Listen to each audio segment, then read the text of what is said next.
Stove on பண்ணிக்கோங்க. 2 cup தண்ணி ஊற்றிக்கோங்க. இப்போ நம்ம எந்த நூடுல்ஸ் யூஸ் பண்ண போகிறோம்னா Korean ramyeon spicy kimchi veg meal use பண்ண போகிறோம். நான் வந்து இங்கே உள்ள லோக்கல் சூப்பர் மார்க்கெட்டில் தான் வாங்கினேன். எனக்கு வந்து கொரியன் நூடுல்ஸ் ரொம்ப பிடிக்கும். சரி, அதான் இது டிஃப்ரெண்ட்டாக புதுசாக லான்ச் பண்ணியிருக்காங்க, சரி அதான் அதை ட்ரை பண்ணுவோம் அப்படின்னு சொல்லிட்டு வாங்கிட்டு வந்தேன். வாங்க நம்ம ட்ரை பண்ணி பார்க்கலாம். இதில் என்னென்ன கொடுத்துருக்காங்கன்னு பார்ப்போம்.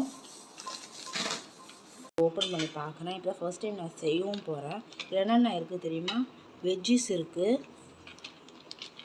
அது உள்ள கிம்ச்சி சீசனிங் இருக்குது. வெஜ்ஜீஸ்ன்னு இருக்குல்ல, இதோட கொரியன் நேம் வந்து சேசு, அப்படி தான் அதில் எழுதியிருக்கு. ஓகே, இதில் வந்து கிம்ச்சி சீசனிங் எழுதியிருக்கு. இதில் கொரியாவில் என்ன எழுதியிருக்காங்கன்னா கிம்ச்சின்னு எழுதியிருக்காங்க. வாட்டர் பாயில் ஆகிடுச்சு. இப்போ நம்ம நூடுல்ஸை போட்டுடலாம். இந்த கொரியன் நூடுல்ஸ் வேகிறதுக்கு மேகி இப்பியோட எக்ஸ்ட்ரா டைம் ஆகும். ஓகேவா? மேகி பாயில் ஆகிற வரைக்கும் வெயிட் பண்ணுங்கள். இது வெந்துட்டுருக்கிற நேரம் நம்ம வந்து சீசனிங் வந்து ஓப்பன் பண்ணி பார்த்துடலாம். அதே இது நான் தொட்டு பார்க்கும்போது எனக்கு என்ன ஃபீல் ஆகுதுன்னா, இப்பியில் உள்ள வெஜ்ஜீஸ்லாம் போட்டிருப்பாங்கல்ல, அதுமாரி தான் இதில் உள்ளேயும் இருக்குதுன்னு நினைக்கிறேன். நல்லா ப்ரிசர்வேட் பண்ணி வச்சுருக்காங்க. பாருங்கள், சவுண்டு கேட்குதா? இதில் மோஸ்ட்லி வந்து வேறு ஏதாவது எக்ஸ்ட்ரா ஆட் பண்ணியிருப்பாங்க. ஆனால் ஸ்ப்ரிங் ஆனியன் மேபி ஆட் பண்ணியிருக்கிறதுக்கு சான்சஸ் இருக்குது. இதை தொட்டு பார்க்கும்போது இதில் எதுவுமே ஆயில் கன்சிஸ்டன்சி இல்லை. இது ஃபுல்லாக வெஜ்ஜீஸாக இருக்குது. இது வந்து பவுட்ராக இருக்குது. கொரியன் நூடுல்ஸ் எல்லாமே மோஸ்ட்லி ரொம்ப ஸ்பைஸியாக தான் இருக்கும். இதில் வேறு ரொம்ப அதிகமான ஸ்பைசின்னு வேறு போட்டிருக்காங்க பாருங்கள். ஸ்பைசி கிம்ச்சி வெஜ் மீல்னு. வெஜிடபிள்ஸ் வேணுங்கிறாங்க, வெஜிடபிள்ஸ் ஆட் பண்ணிக்கலாம். இல்லை எனக்கு வெஜ்ஜீஸ் பிடிக்காது அப்படிங்கிறவங்க வந்து கிம்ச்சி சீசனிங் ஆட் பண்ணிக்கோங்க. இது நல்லா ரொம்ப அதிகமான ஸ்பைசி சாப்பிட்றவங்க இதை யூஸ் பண்ணிக்கோங்க. இல்லை கம்மியான ஸ்பைசி சாப்பிட்றீங்கன்னா அதுக்கேற்ற மாதிரி நீங்கள் ஆட் பண்ணிக்கோங்க. ஏன்னா ரொம்ப காரமாக இருக்கும், அப்புறமேட்டு சாப்பிட முடியாமல் போயிட போகுது.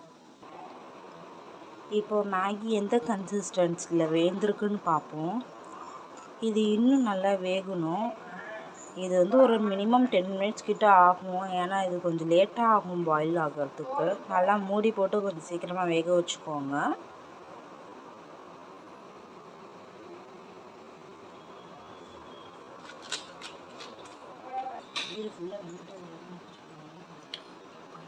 போடணும். இந்த ஸ்டேஜில் தான் சீசனிங் போடணும். இது வந்து சிசர் வச்சு கட் பண்ணணும் அவசியம் இல்லை. அப்படியே நீங்கள் கீழ்ச்சிங்கன்னா அப்படியே வந்துடும். நம்ம குட்டிடுவோம்.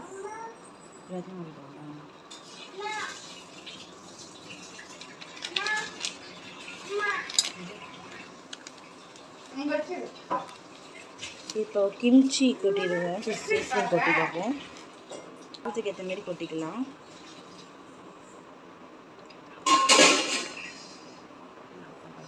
நான் பாதி தான் போடுறேன்.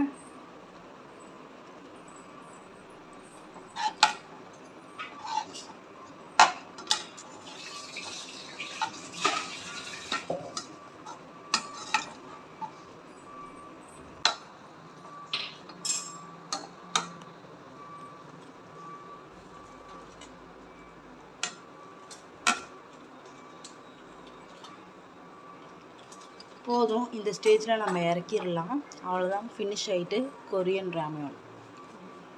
ஃபினிஷ் பண்ணி முடித்தோடனே வெள்ளை எள்ளு போட்டுக்கோங்க. ஏன்னா கொரியனோட ஸ்பெஷலே இந்த ஒயிட் எள்ளு தான். போட்டு ஃபினிஷ் பண்ணிக்கோங்க. கடைசியாக நம்ம வந்து கொத்தமல்லி போட்டுப்போம், சும்மா கார்னிஷ் பண்ணிக்கிறதுக்கு. அவ்வளோதான், முடிஞ்சிருச்சு.